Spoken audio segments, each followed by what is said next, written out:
Selamat datang di Telas. Dan pada seri konten Binal atau Bincang Pengalaman, udah kedatangan tamu, seorang pejabat tertinggi. Ari kan pernah pamer ke pegawai TU. Enggak. Jadi dia ditanya, enggak. ditanya sama pegawai TU kan. Lagi mau ngurusin administrasi lah. Ditanya, apa sih kumaha sih pertanyaannya? Kok ke kampus terus itu? Ya, kok ditanya sama pegawai TU-nya. Kok kampus terus dijawab, loh saya ini pejabat katanya. Apa kamu BEM? Bukan, di atasnya lagi gitu. Apa emang? Ternyata udah ada Santri Bekti dari angkatan 2018. 19, sorry. 2019. Kebetulan diberi amanat untuk menjadi ketua KPU tahun 2021 sampai 2022. Sekarang kan 2022. Nah, pada periode bulan apa? Mei, Juni, Juli. Mei akhir lah, Juni, Juli, Agustus lah itu kan. Juni, Juli, Agustus berkesempatan ataupun diberi amanat. Ini udah kerekam belum sih? Udah. Diberi amanat untuk jadi ketua di Komisi Pemilihan Umum Mahasiswa KMUMY kan, Keluarga Mahasiswa Universitas Muhammadiyah Yogyakarta. Nah, pada waktu itu juga saya mencoba mendaftar setelah diajak, ditelepon, was kira-kira apa sih? Ke Jogja nggak? Lagi sibuk apa? Lagi sibuk apa? Aku jawab kan, lagi sibuk kuliah. Kapan ke Jogja? Aku jawabnya kalau ada tuntutan. Terus dia tiba-tiba ngomong, oke, saya tuntut kamu ke Jogja. Terus ikutlah mekanisme pendaftaran KPU waktu itu. Dan itu adalah, ini fun fact ya, itu adalah wawancara pertama yang intimidatif. Kocak sekali. Maksudnya metode perekrutan yang pernah aku ikuti ada beberapa gitu. Jadi intinya wawancara lah. Nah, waktu diwawancara sama KPU, wawancaranya intimidatif. Maksudnya intimidatif tuh bukan intimidatif, ya, apanya? Intimidatif ya, Bang. Intimidatif ya? Bang. Jadi sistem wawancaranya tuh biasa ditanya-tanya tentang pengetahuan, cuma ditekan gitu untuk menjawab. Mojokin. Nah, dipojokin. Dan kaget kan, maksudnya, kenapa wawancaranya kayak gini? Terus waktu itu lolos dan masuk di divisi Humas dan SDM sama Mbak Meira. Karena sebenarnya udah selesai ya. Udah selesai belum sih tugas KPU itu? Belum. Tidak akan pernah selesai sepertinya. Secara surat keputusan Juni ya harusnya. Oh ini, apa SK habis? Ya, SK habisnya sebenarnya nggak ada batas waktu sih. Cuman setelah ada KPU baru itu baru selesai. Nah, secara formal ya. Berarti pertanyaannya gini, ngapain sih KPU tuh? Apa? Ya ngapain? Maksudnya buat apa ada KPU, buat apa ada divisi-divisi, buat apa ada komisioner, buat apa ada staff, ngapain aja di sana? Apa yang menjadi tanggung jawab KPU? Sederhana sih ya, secara undang-undang ini sih undang-undang. Sederhana sekali. Sederhananya secara undang-undang kampus dari undang-undang buatan DPM. Cuman penyelenggaraan pemira sama mungkin ya itu sih sosialisasi pemira sebagainya. Penyelenggaraan pemira kayak IO dong. Mungkin ya. Kan kalau BEM tuh kan ada program kerja tahunan. Ya. Nah, di KPU nggak ada. Harusnya mungkin ada, kedepannya harusnya ada. Harusnya ada. Untuk pemangku kepentingan. Harus ada program kerja. Harus ada. Enggak cuma pemira doang gitu. Cuma harus. Cobalah studi banding itu ke suruh KPU nanti studi banding ataupun sebelum dilantik studi banding dulu gitu. Kemana? Ke KPU bukan studi banding sih. Belajar ke KPU aslinya, ke KPU daerah. Bukan KPU daerahnya yang datang. Secara formalitas datang ya. Karena sejam 2 jam nggak cukup lah buat belajar tentang KPU itu. Berarti harus ada ini dong. Sekolah pemilu. Harus. Jadi ngejelasin apa esensi pemilu. Harus benar-benar. Dan itu menjadi privilege ataupun menjadi bekal nanti kalau ada seleksi KPU. Kenapa emang? Ya iyalah kan udah dikasih modal misalkan untuk semua orang dulu. Ya ngerti. Jadi dari BEM mungkin. Yang kata Nahi dong yang harus bikin. Gimana sih nyuruh periode selanjutnya? Mungkin periode selanjutnya bisa lebih baik ya. Ya enggak, maksudnya program sekolah politik ya itu harus ada. Kalau bisa ada kan. Kalau bisa ada. supaya seenggaknya teman-teman di KPU punya bekal gitu. Punya bekal. Latar belakang kenapa harus ada itu sih apa pertanyaan pertama yang bakal muncul kan apa sih pentingnya KPU gitu. Nah, itu. Dan kedepannya kan bakal banyak gitu pertanyaan-pertanyaan yang bisa jadi bekal. Selain pemira apa dong? Maksudnya yang menjadi tanggung jawab KPU. Ya pemira oke lah. Paling ini sih Dikpol ya, katanya Dikpol cuman nggak berat gitu muatannya. Pendidikan politik mungkin harus sosialisasi gitu kan kenapa sih pemira gitu. Ke fakultas. Ke seluruh mahasiswa kan harusnya. Itu. Nah, dua tahun kemarin 2021 sama 2020 kan penyelenggaraannya online tuh. Dan aku pun pengalaman ikut serta dalam pemilihan pemilihan BEM, pemilihan Presma sama DPM itu ketika semester berapa? Semester 2 berarti kan? Semester 1. Semester 1 ya? Semester 1. Oh ya, semester 1. Soalnya waktu itu semester 3 kan? Semester 1.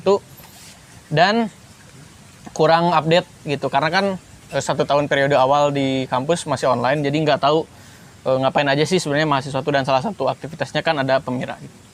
Nah, pertanyaan yang muncul ketika dulu di bagian Humas dan SDM, jadi itu sebenarnya sosialisasi ke fakultas tuh tiap tahun ada kan harusnya? Harusnya tiap tahun ada. Cuman nggak tahu bentuknya kayak gimana, mungkin tiap-tiap beda gitu. Beda. Tiap kepemimpinan beda kali ya. Nah, jadi bentuk sosialisasi waktu pemira online 2021 adalah kami bikin forum pakai MS Teams ke setiap fakultas. Dan pertanyaan yang banyak muncul adalah ini jaminan keamanan suara. Maksudnya ini kan sistemnya online digital. Muncul kecemasan dari mahasiswa bahwa apakah suara mereka aman dan dapat terdistribusikan dengan baik gitu dalam perhitungan suaranya. Aman nggak? Sangat aman. Kenapa? Sangat aman karena LSI ya namanya, LSI ya. Lembaga Survei Indonesia. Bukan. Apa sih? Pokoknya LSI kalau nggak salah yang di kampus tuh. Itu pun nggak bisa tahu si ini milih siapa, si itu milih siapa. Karena memang itu sistem beli kan, UM-nya beli. Kalau nggak beli salah aplikasinya. Beli sistem, bukan aplikasi, sistem lah. Karena kan di web kan, kok di web lah gitu. Oke. Sistem, jadi beli sistem pada waktu 2020 online pertama. Jadi kampus beli sistem berapa belas juta ini menurut kampus ya, pihak kampus mengklaim bahwa mereka beli gitu, berapa belas juta gitu. Nah, jadi pihak kampus pun LSI kalau nggak salah ya, BSI kok LSI, BSI.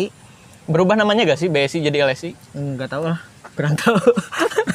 BSI kalau nggak salah itu nggak bisa lihat juga. Nggak bisa lihat ini milih ini, misalkan milih ini nggak bisa. Oke, berarti mungkin itu menjadi harapan setiap mahasiswa bahwa suara yang mereka distribusikan terhadap calon itu dapat aman gitunya, dapat terdistribusikan dengan baik gitu ke masing-masing calon. Kalau misalnya lalu timbul lagi nih timbul satu tanda tanya ketika waktu itu beres pemira, karena dilatar belakangi oleh sebenarnya nggak mau nyebut rendah ya, angkanya kecil jumlah partisipasi politik mahasiswa yang dibuktikan dalam persentase pengguna hak suara itu nggak mau nyebut kecil juga sih, pokoknya di angka 28% dari 100%. Kira-kira apa sih bukan masalah, apa sih yang menyebabkan persentasenya tidak di atas 50, tidak di atas 70? Sepengetahuan KPU gitu. Sepengetahuan saya sih dari awareness ya. Percaya nggak ada orang yang nggak tahu Presma? Percaya nggak? Kayaknya masyarakat adat di Indonesia mau tinggalnya di dimanapun, bukan maksud ketertinggalan ya. Maksudnya masyarakat adat tuh kan jauh dari aktivitas pusat kota. Jamin deh pasti tahu presiden harusnya. Ini kalau dalam nasional ya. Tapi kalau mahasiswa gak tahu Presma, Itu kocak itu kayaknya. Nah, faktanya itu ada gitu. Maksudnya ada beberapa kali ini harusnya sih menjadi riset ya, harus jadi riset yang ini gitu loh, yang resmi gitu. Sebenarnya bisa sih, mungkin ini kan bukan by data yang banyak gitu kan. Cuman beberapa kayak ngobrol. Iseng doang. kali anaknya. Enggak, ini kan pas Sarkas kali, sarkas. Ketoprak. pas ditanya kan KPU gitu kan. Terus sama KPU itu apa? Ya gini untuk memilih Presma. Hah? Presma gitu-gitu. Tahu nggak Presma? Enggak sih sejujurnya enggak katanya. Presma tuh ketua BEM Unip, kata gini. Oh, ya udah sebatas itu doang. Dan nggak tahu loh. Banyak kok orang yang nggak tahu adanya Pemira. Banyak banget loh. Banyak banget. Salah siapa itu? Salah KPU. Salah semuanya dong. KPU tuh kerja cuman ditunjuk langsung kerja loh. Maksudnya ditunjuk langsung kerja terus punya bukan ditunjuk, maksudnya diseleksi, pelantikan, langsung kerja, terus dikasih beban untuk meningkatkan awareness, meningkatkan itu 3 bulan loh. Emang itu jadi tanggung jawab KPU? Maksudnya meningkatkan awareness itu tanggung jawab moral sih kayaknya. Iya. Tanggung jawab moral kan. Dan salah satu wujud pengimplementasian tanggung jawab moral itu waktu 3 bulan periode kerja KPU itu kan sosialisasi nih ke setiap fakultas. Dan saya juga mengusulkan bikin video waktu itu, video ajakan pemilu. Sebetulnya videonya plagiat dari, bukan plagiat, nggak ketiplak banget sih, soalnya formnya beda, metode perekrutan orang yang diwawancara beda dari video ini. Ayo memilih yang dibuat sama KPU atau siapa gitu, yang isinya tuh ada Nicholas Saputra, ada siapa. Dan waktu itu challenge-nya gini. Jadi kalau misal aku lupa, pokoknya kalau nggak salah Nicholas Saputra bakal post foto selfie ketika pemilu sebagai wujud partisipasi politik dia. Kan IG-nya tuh jarang nih si Nicholas Saputra tuh. Nah kami dari KPU waktu itu niru konsep pembuatan video karena satu buat seru-seruan sama gubernur dan juga Presma, juga DPM. Dan ternyata emang seru gitu. Kami waktu itu nge-direct beberapa semua gubernur kan? Hampir semua. Kecuali Hukum waktu itu belum ada. Kenapa Anda ketawa? Bukan ketawa ya. Waktu itu belum ada. Jadi kecuali hukum gitu, tapi ada perwakilan dari komunitas di hukum waktu itu. Mas siapa? Rafli atau siapa gitu, ketua Petita kalau nggak salah.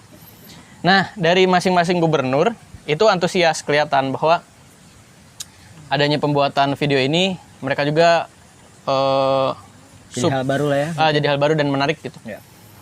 Selain bikin video, kami juga bikin sosialisasi ke setiap fakultas. Nah, yang ingat adalah momen ketika ke fakultas Bang Yunan tuh fakultas apa? FP, pertanian. Di sana banyak sekali yang tanya, utamanya tentang yaitu tadi yang sebelumnya, apakah suara mahasiswa itu aman ketika didistribusikan melalui online gitu. Padahal Fakultas Pertanian tidak melaksakan pemilu. Emang iya? Ya, kongres. Mereka kongres. Oh, sistemnya kongres. Yes. Fakultasnya kongres. Oh, jadi jadi fakultas punya otonomi untuk jadi kalau nggak salah ya, setelah ngobrol sama DPM lama Bang Supri pada waktu itu, jadi memang cita-cita DPM, cita-cita BEM Unip itu entah cita-cita siapa, mungkin karena saya dengarnya dari DPM. Dari DPM. Waktu itu sebagai DPM. Waktu itu sebagai DPM ingin menyelaraskan gitu, karena tiap menyelaraskan sistem pemerintahan gitu, sistem pemilihan. Nah, dan yang jadi masalah adalah itu nggak semua fakultas pemilu dan mau pemilu, dan itu terus ditanyakan gitu, kenapa ini kongres, dan setiap tahun tuh terus ditagih gitu, katanya mau ini, katanya mau itu, cuman kan nggak bisa maksa setiap fakultas juga. Ini di luar ranah KPU sih sebenarnya. Tapi info sedikit, info dikit. Tapi ada yang unik, sistem kepartaian tuh kan enggak di semua kampus ya. Enggak di semua ya, enggak di semua kampus. Yang ku tahu tuh UGM ya UGM. pakai sistem partai. Terus UMY iya. Terus kalau gak salah UI itu gak tahu deh. Waktu itu pernah ngobrol cuman lupa tentang UI. Nah, waktu itu di komen sama teman dari Unpad nanya ternyata di UMY sistemnya kepartaian. Soalnya di Unpad pakai ini. Fakultas. Iya, bukan HMJ. Jadi mobilisasi politiknya melalui HMJ. Dan katanya lebih seru kalau metodenya partai politik karena kan tidak mengatasnamakan suatu daerah ya lah. Maksudnya daerah suatu ini. daerah fakultas dan lain-lain. Jadi semua orang terbuka buat ikut andil dalam penyelenggaraan pemilu. Kendaraannya partai ya. Iya, kendaraannya partai. Nah,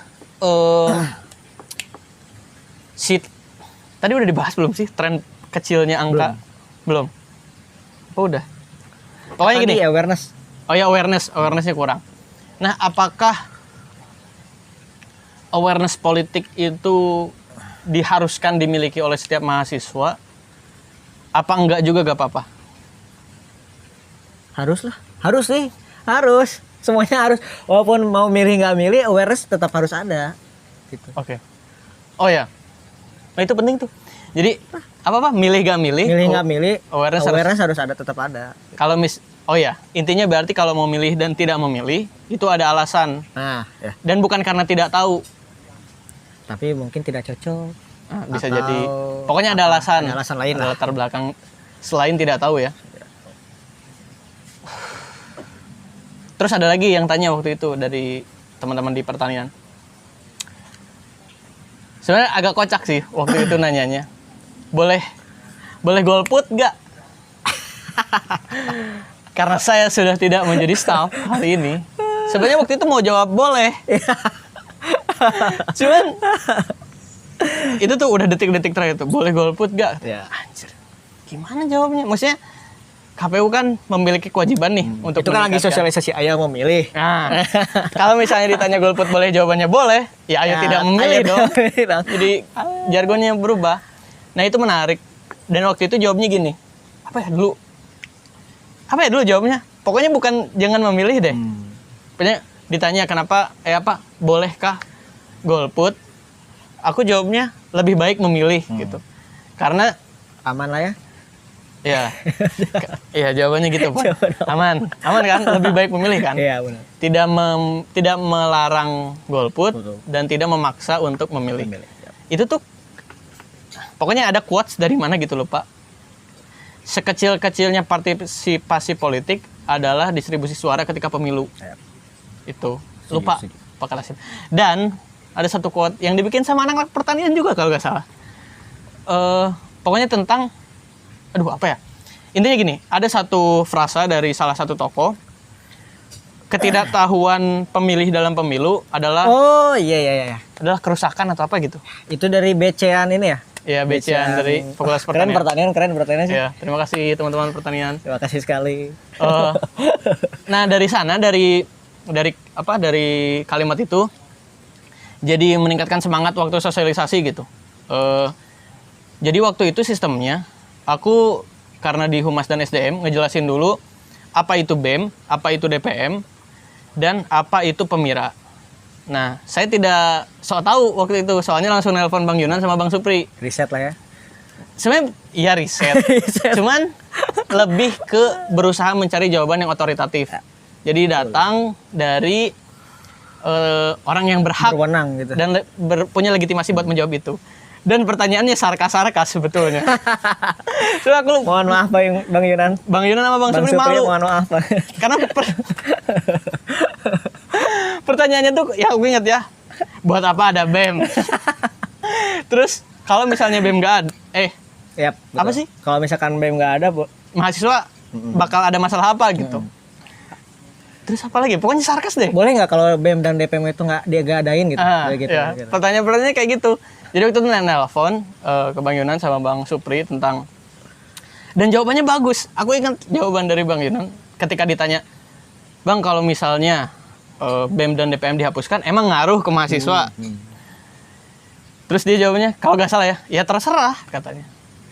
Kalau misalnya mahasiswa tidak punya partisipasi politik serta perhatian terhadap student government atau organisasi pemerintahan yang dari mahasiswa gitu di kampus, ya kita gak bakal punya wadah katanya untuk bergerak. Maka hadirnya BEM dan DPM itu buat jadi wadah buat mahasiswa bergerak. Betul. Dan jawabannya keren banget. Kenapa aku dan si Bekti ini berani nanya gitu? Supaya menjadi representasi pertanyaan dari mahasiswa yang apatis. Bukan sebagai KPU. Bukan sebagai KPU. Jadi waktu itu ngewawancaranya memposisikan diri sebagai Mahasiswa yang nggak tahu apa-apa. yang nggak tahu apa-apa. Makanya pertanyaannya kocak-kocak sebetulnya kayak itu tadi. Emang kalau BEM sama DPM dihapuskan ngaruh ke mahasiswa? Nadanya julid lagi. Julid, Julid ya. lagi. Iya. Tapi keren. Bang Supri tuh yang kocak jawabnya tuh, dia santai gitu jawabnya. Dan jawaban-jawaban itu kan jadi bekal tuh buat sosialisasi. Karena kan yang kami kejar adalah ketidaktahuan. Jadi ketidaktahuan yang dimiliki oleh mahasiswa dengan sumber yang terpercaya dari BEM dan DPM waktu itu, disampaikanlah apa yang menjadi penting gitu buat mahasiswa. Lalu pertanyaannya adalah, kalau misalnya si upaya telah dilakukan nih, maksudnya untuk menaikkan perhatian politik mahasiswa, dapat dikatakan sukses nggak si pemilu tahun 2000? Ini bebas ya ukurannya suksesnya apa aja gitu. Mungkin karena ini ya, karena sulit sih, apa namanya, ngukurnya sulit banget. Asli kesuksesan pemira itu ngukurnya sulit banget karena banyak biasnya gitu.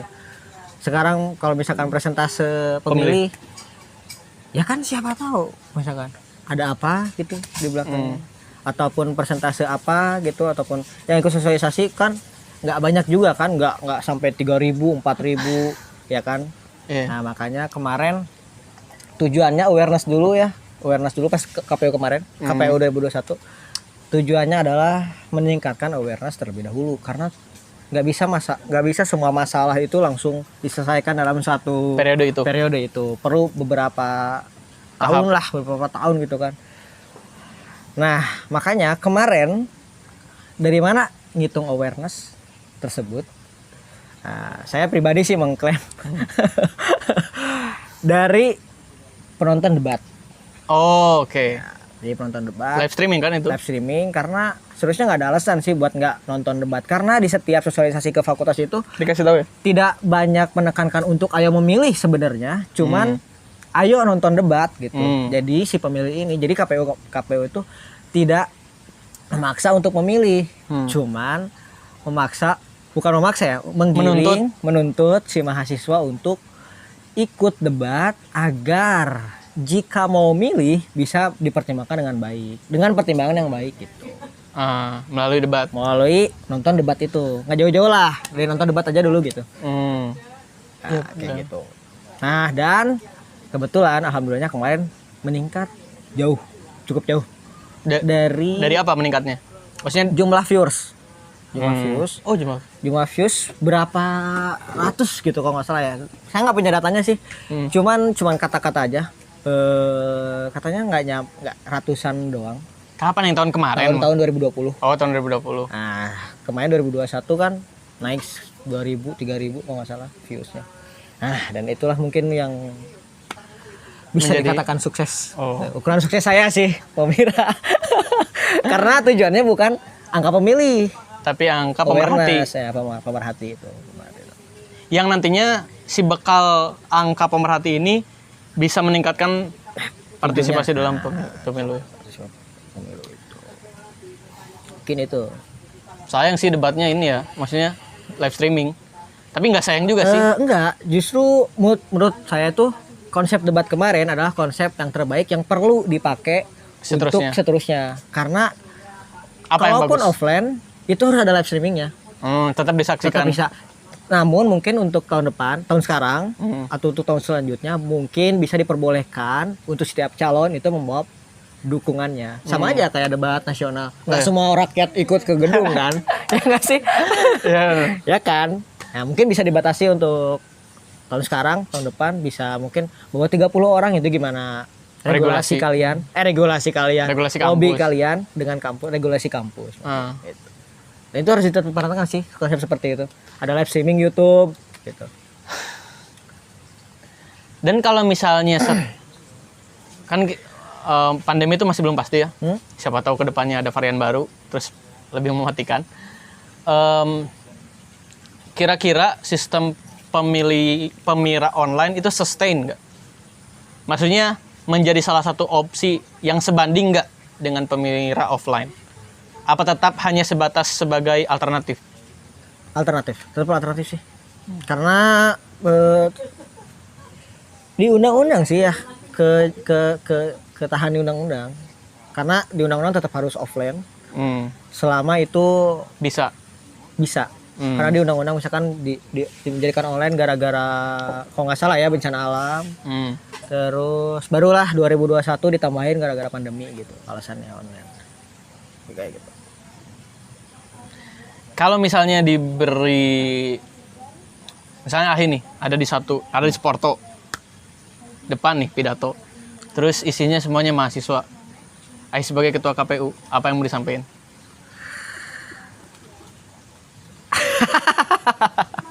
Apa ya? Ini sebagai ini ya momennya sebagai ketua KPU yang telah habis masa kerja. Apa ya? Mungkin untuk mahasiswa semuanya kan, bukan untuk Ya, partai untuk mahasiswa. politik kan. Mungkin untuk mahasiswa ya apa ya? Lebih harus ini lah. Apa ya? Mungkin lebih aware lah kita terhadap pemira ini karena memang sepenting itu pemira walaupun nggak kerasa mungkin dampaknya, tapi itu kerasa sebenarnya, cuman nggak langsung aja gitu. Mungkin memang sepenting itu, jadi setidaknya Berarti bukan ayo memilih kan, tapi ayo perhatikan. ayo perhatikan. Kalau sebagai setelah KPU kan. Tapi gini, ada ternyata pas ngobrol-ngobrol dengan KPU yang apa ya, Yang KPU lain. yang bener KPU gitu, KPU daerah lah gitu. Ternyata kalau untuk cakupannya luas bukan awareness dulu, tapi langsung milih dulu gitu. Oh gitu. Ya gitu. Milih dulu gitu. Mungkin milih dulu itu bisa jadi wujud perhatian. Mungkin nyambung sepaket mungkin ya. Sepaket. Nah, cuman mungkin untuk menurut saya sih sekelas mahasiswa kalau untuk asal pilih nggak dipakai lah ke mahasiswanya gitu. Harus tahu Kalau kan. mahasiswanya nggak dipakai lah. Iya nggak? Iya, boleh. Betul nggak? Betul. Salah Dian. Kalau misalkan asal milih gitu tanpa riset, tanpa apapun itu, tanpa pertimbangan lah minimal, entah apa pertimbangan baik atau buruknya itu kan terserah masing-masing kan. Pertimbangan yang baik atau buruk nggak bisa diukur. Tapi kalaupun memilih tanpa ada pertimbangan, detail mahasiswa nggak dipakai. Ini ada satu informasi alternatif. Waktu itu ngobrol sama si Ahi Perhat tentang pemira. Aku kan tanya, apakah persentase yang jauh dari harapan, harapannya kan 100% kan, mahasiswa menggunakan hak suara. Apakah tidak digunakannya hak suara mahasiswa itu merupakan hal yang buruk? Terus si Ahi Perhat jawabnya gini, bisa jadi karena mahasiswa tahu calonnya adalah orang-orang baik. Yap. Jadi misalnya ada dua calon nih, mahasiswa tuh tahu siapapun yang kepilih Bakal baik lah. bakal baik gitu. Jadi daripada mungkin merasa membuang-buang waktu untuk memerhatikan sistem pemira ataupun calon-calon yang akan memajukan dirinya sebagai calon pemimpin, ya siapapun yang terpilih mereka pikir itu aman-aman aja gitu. Dan di luar dari pemahaman bahwa mereka ngerasa nggak terdampak dari pemira. Itu bisa jadi karena yang kalau dilihat ya, ini mungkin salah satu faktor kenapa pemilu nasional itu persentase pemilihnya tinggi karena black campaign. Gini, jadi kita kan sering lihat tuh di Facebook, di WhatsApp, Yap. itu Saling menjatuhkan salah satu calon. Jadi kenapa kenapa masyarakat memilih itu bukan karena ingin bukan karena ingin salah satu paslon menjabat, cuman pengen jangan paslon lain menjabat. Jadi takut gitu ya. Nah, kalau jadi si itu menang, misalnya takut. ya waktu itu zamannya Pak Prabowo sama Pak Jokowi gitu saling serang black campaign gitu dari para pendukungnya. Makanya partisipasinya tinggi. Jadi ada fear, ada rasa takut yang didistribusikan supaya bukan untuk memilih, tapi untuk supaya salah satu calon agar tidak terpilih. Nah mungkin bisa dipakai, jangan deh. Kalau misalnya hitungan kesuksesan Pemira adalah dari jumlah persentase pemilih, itu bisa dipakai. Ya. Maksudnya bikin isu gitu apa misalnya supaya imbang gitu, supaya ya itu tadi bukan untuk memilih tapi supaya ada satu calon yang tidak terpilih. Itu kalau mau naikin jumlah persentase. Cuman nah setelah kerja nih, selama masa kerja kan gabut nih saya, terus riset dah si kinerja KPU tuh, bukan kinerja KPU sih, lebih ke persentase pemilih itu meningkat apa enggak gitu.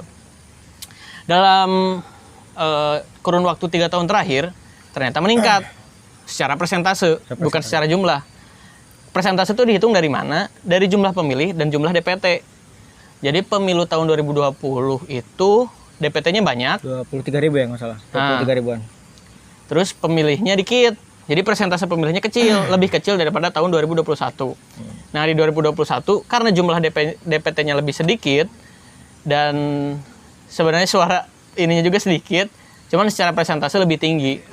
Dapat dinyatakan bahwa meningkat gitu secara persentase. Nah, kenapa itu menjadi kabar baik? Karena apa yang kami lakukan waktu itu, sosialisasi ke fakultas, bikin videotron di depan ARB, itu terus bikin banner di depan. Itu mahal loh. Wah, kenapa kampus mahal sekali pasang Kampus iklan? mahal sekali. Apalagi videotron berapa? Yap. Videotron gratis kalau nggak salah ya. Gratis. Cuman kalau bannernya aja hitung deh berapa ratus ribu plus biaya publikasi, biaya pemasangan itu kan dipasang sama kampus. 800 ribu kalau nggak salah ya. Masang di sana tuh. Dan ini senang aja waktu itu bikin videotron kan, terus dipasang di kampus, terus foto di sana. Senang aja, maksudnya video simpel bisa ditayangin di sana. Sayangnya gak ada suara sih videotron tuh. Nah berisik tuh. Enggak, maksudnya kalau ada izin untuk digunakan suara gitu. Maksudnya dalam kurun waktu jam segini videotronnya ada suara gitu. Itu seru sih. Seru, yap. Di tengah kampus lagi ya. Tengah kampus. Di mana berlalu lalang. Terakhir deh, buat KPU selanjutnya, terutama UNIF. Apa sih bekal utama yang harus dimiliki supaya kerja KPU tuh sesuai ekspektasi mahasiswa? Apa ya? Ini apa mungkin? Untuk KPU kan? Untuk KPU selanjutnya jauhkan kepentingan yang tidak perlu.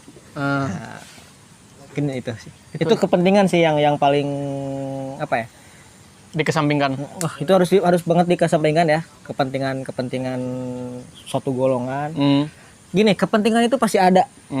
Entah itu kepentingan pribadi, misalkan saya pengen jago public speaking, itu kan kepentingan pribadi juga. Cuman selama kepentingan itu tidak melanggar undang-undang, melanggar kepentingan KPU, ya boleh-boleh aja. Jadi masalah. Cuman yang jadi masalah adalah ketika kepentingan ini merusak marwah, distract gitu. Apa namanya? Berseberangan dengan bukan merusak. Dengan prinsip kepentingan KPU, prinsip KPU. Nah, itulah yang harus Anda jauhkan. Ya karena KPU dituntut untuk berintegritas, bukan hanya untuk beberapa kalangan mahasiswa, tapi untuk keseluruhan mahasiswa dan juga pejabat di kampus. Karena wujud distribusi kepercayaan kan. Ya. KPU tuh kayak gimana ya? Sulit untuk mempertahankan kepercayaan publik, apalagi mahasiswa. Dan untuk mencapai itu ya harus guyub. Kayak ini dulu, kalau nggak salah di Papua tuh sistem pemilunya kan pakai noken, nggak pakai kotak suara tuh. Noken apa? Noken tuh tas. Iya? Iya, jadi dikumpulin suaranya tuh. Wih, keren. Ya itu, jadi hitungannya bukan dari gimana ya? Wujud keamanan suara tuh bukan dari banyaknya gembok kotak suara. Ya. Tapi dari distribusi kepercayaan yang dilihatkan oleh KPU kepada mahasiswa, itu. Sehingga mahasiswanya percaya gitu suaranya aman dan terdistribusikan dengan baik. Itu aja untuk video kali ini. Terima kasih sudah datang. untuk diwawancara. Setelah sekian lama akhirnya mau diwawancara. Kalau kalian punya sudut pandang lain, kalau kalian punya opini lain, boleh banget buat ditulis di kolom komentar. Karena sekali lagi jangan percaya sepenuhnya apa yang kami omongkan, dan jangan diikuti sepenuhnya. Kalau bisa cari referensi lain, cari pernyataan dari banyak tokoh, karena kebenarannya tidak absolut dan masih banyak dinamika dalam ini. Itu aja, terima kasih.